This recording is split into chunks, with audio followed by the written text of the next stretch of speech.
Okay, Robert, what happens when you're a successful child star? You've accumulated money, maybe a couple million in, I guess, earnings. You decide to invest it into real estate, and then you get into the hundreds of millions of dollars worth in real estate, and then it all of a sudden just goes bad. Well, it's the same thing that happens to any spoiled brat rich man's boy. He blows his daddy's money because it came to him too easy. And child star, they don't last forever like they grow up. I like to watch Leave It to Beaver. Whatever happened to Jerry Mathers? What happened to all these guys? Like the story that we saw about this poor fellow, Robbie Clark, is a story of the rich man's son, right? Who says, give me my inheritance. I want to spend it. I'm going to live a profligate life.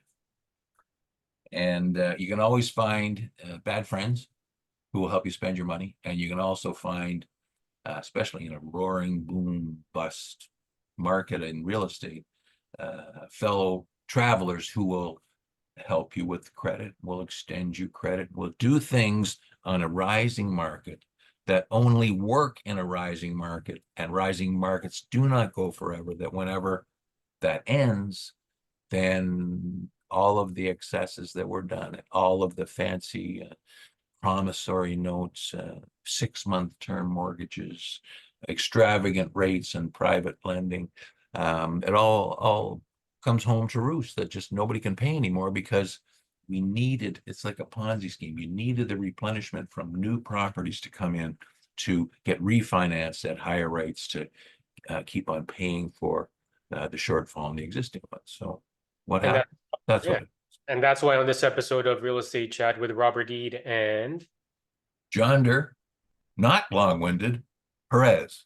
we're going to be talking about BRRRR. We're going to give you a class on BRRRR, BRRRR. But before we get to what that acronym means, some of you already know it, some of you are already Googling it. Make sure you like and subscribe so you don't miss out on these neat acronyms. Here's the headlines: private jets, yachts, parties. Ontario landlords flaunted lavish lifestyle as business began to crumble.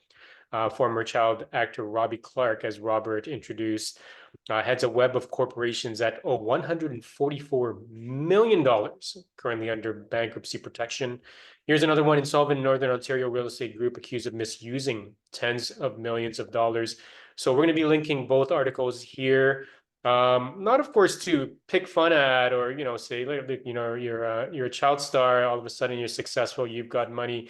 The story of it is money was made, money was leveraged, BRRR, BRRRR was done, and it just burned through the money. So BRRR stands for buy, renovate, rent, repeat. Take note of that, real estate chat viewers: buy, renovate, rent, repeat. And the whole idea of that, and if you've attended these real estate seminars, and you see that, make money in real estate, use OPM, other people's money, leverage, and doing all of that sort of thing. You buy a property, that's the B. You renovate it, so you fix it up. You rent it out, so now the whole idea is you're collecting cash flow. And then you repeat it. But the way you repeat that is by, of course, through OPM, through leveraging. You're borrowing against that. Now, as you recall, if you watched past episodes of Real Estate Chat with Robert and myself, we talked about, not too long ago, money was cheap. And so when money was cheap, guess what? I mean, Robert, when the interest rates were low, what were specs and landlords and even legitimate investors? I mean, of course, there's a pool of people who do know what they're doing as well. But why was it so easy to pull something like this?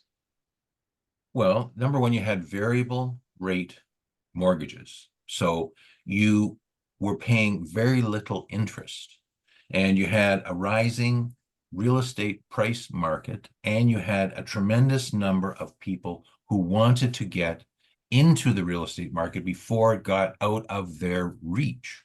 And so if you read very carefully, you see this is Sudbury, this is Hamilton before it got out of reach, and 4 or 5 small centers where the participants were familiar. Perhaps they were from there. I don't know. But why Sudbury? Because there's a lot of cheap housing in these small towns. And Toronto, that market, it's disproportionate to the distance of you are from the CN Tower. It's a ripple effect going out, and that's how the boom went.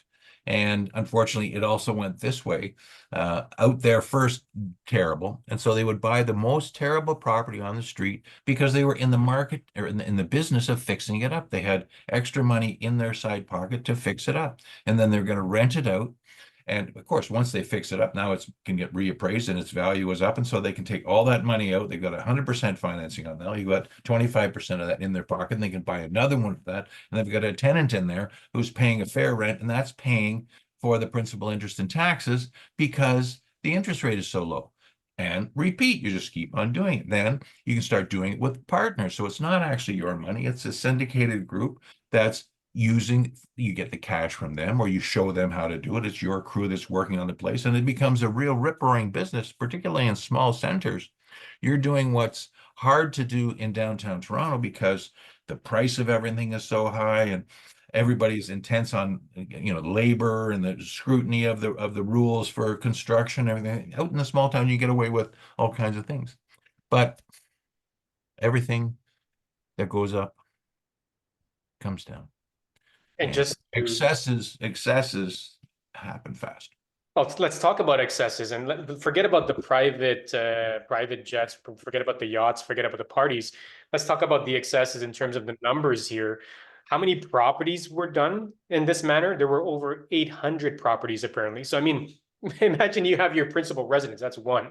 And you're a small investor, you own 2, 3, 4, 5 properties in total, including this is 800, over 800 properties.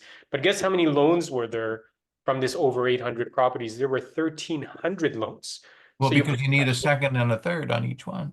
exactly. So you're pretty much just extracting the entire value of each property multiple times. And, make sure you watch Robert's previous episode because our previous episode where Robert made mention of an interesting strategy that some were using to acquire, for example, pre-construction condos, because it's when you're in that momentum, there are these strategies in place that are being used that some of these lenders may not catch, and like you're going on good faith, the market is fine, everything looks to be okay, maybe everybody becomes a bit lax with their scrutiny of the way these are being done, but then guess what happens after that, Robert? All good things come to an end.